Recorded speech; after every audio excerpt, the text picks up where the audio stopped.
माऊली म्हणजे कशासाठी पाहत काय तुमचं कोण येणार नाही का? कोण बोलला त्याला काही कोण बोलला म्हणजे कशाला ते शिवाजी तू करतो? हा? तू बसला का तू?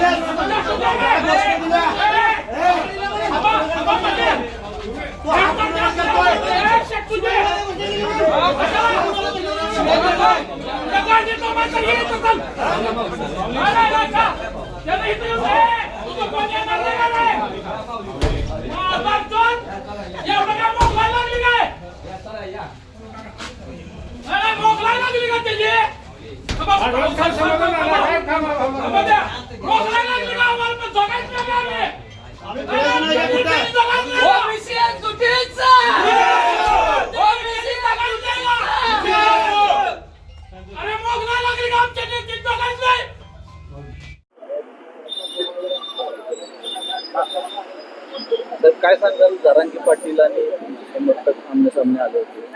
नाही, माझे समर्थक नाही, मी स्वतःच होतो, समर्थकही होते.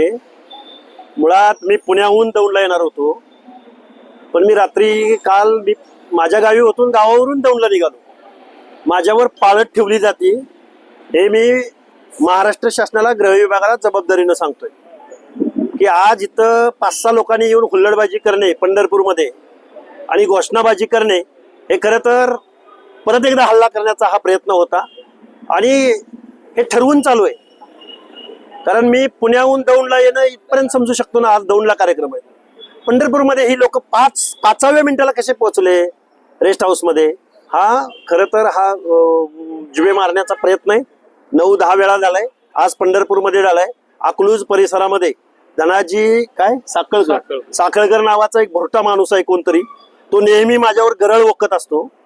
या माणसानं मला काय चप्पल मारणाऱ्याला 1 लाखाचं बक्षीस जाहीर केलंय, 1,11,000 आणि आत्ता पळून गेला, लपून बसला आत्ता. त्यामुळे या माणसाचा बंदोबस्त झाला पाहिजे, याच्यावर गुन्हा दाखल झाला पाहिजे. आम्ही आता डीवायएसपी साहेबांना भेटलोय. काय केली तुम्ही आता? गुन्हा दाखल करायला लावलाय आणि याची हिस्ट्री तपासायला सांगितलंय. अरे दुसरी कोण माणसं आहेत का नाही पंढरपूरमध्ये?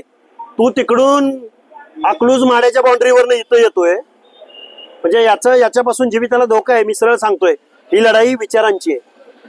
आरक्षणाची लढाई आम्ही कुठेही थांबवणार नाही आणि आम्ही फिरायचं नाही का, आम्ही आता घरी बसायचं. त्यामुळे जशास तसं उत्तर इथून पुढच्या कालावधीमध्ये आमचे बांधव अशा लोकांना देतील.